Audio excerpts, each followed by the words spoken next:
সদ্য ঢালাই হওয়া ছাদকে আমরা প্রখর রোদ থেকে বাঁচানোর জন্য প্লাস্টিকের ব্যাগ দিয়ে ঢেকে দিচ্ছি, কারণ অত্যন্ত গরম পড়ছে, রোদটা অনেক হিট। এক্ষেত্রে ঢালাই থেকে যাতে পানিটা না যেতে পারে, এই জন্য তাড়াতাড়ি শুকিয়ে হেয়ার ক্র্যাক যাতে না আসে, এই জন্য আমরা সিমেন্টের বস্তা দিয়ে ঢেকে দিচ্ছি। কারণ অনেক ক্ষেত্রে দেখা যায় প্রখর রোদের কারণে ছাদের উপরের অংশ ফেটে যায়, হেয়ার ক্র্যাক দেখা যায়। এই হেয়ার ক্র্যাকটা প্রভাবিত যাতে না আসে, এই জন্য সদ্য ঢালাই হওয়ার উপরে ছাদের উপরে আমরা সিমেন্টের ব্যাগ দিয়ে ঢেকে দিচ্ছি। এতে হেয়ার ক্র্যাকটা আসবে না এবং সরাসরি রোদটা পড়বে না। হ্যাঁ, রোদটা যাতে না পড়ে, হিটটা যাতে কন্ট্রোলে থাকে, এই জন্য আমরা সিমেন্টের বস্তা দিয়ে রেখে দিচ্ছি। আপনারাও এভাবে করতে পারেন,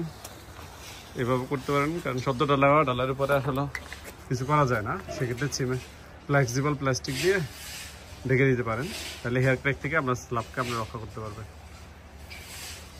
যদিও এখানে ইট দেওয়া হয়েছে ডালাইয়ের পাশে, এটা কাঠ দেওয়ার কথা ছিল, কাঠ দিলে সবচেয়ে বেটার হতো, তাহলে পানিটা ডালা দিয়ে চুষতো না, এটা একটা মিস্টেক। তো আপাতত মোটামুটি বস্তা দিয়ে ঢেকে দিচ্ছি আপনার, যাতে হেয়ার ক্র্যাক না আসে।